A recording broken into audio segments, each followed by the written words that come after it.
log your support request online, simply click Help and Support in the top right-hand corner of your REI Cloud. This will take you to our online knowledge base where we have many helpful articles that relate to how-to questions in REI Cloud. Simply place your cursor in the Type Here to Search field and type in a keyword relating to your question. Once you have typed in your keyword, the online knowledge base will then search for any articles that relate to that word. If you cannot find an article to assist with your question, simply click Log Support Request along the top of your screen.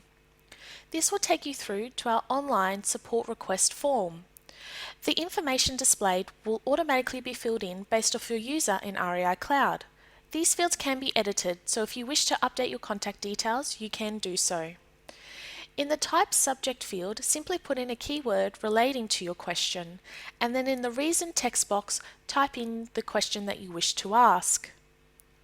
Once you have finished typing in your question, simply click Send at the bottom of the screen, and this will send your support request to our friendly support team, who will return your support request via telephone.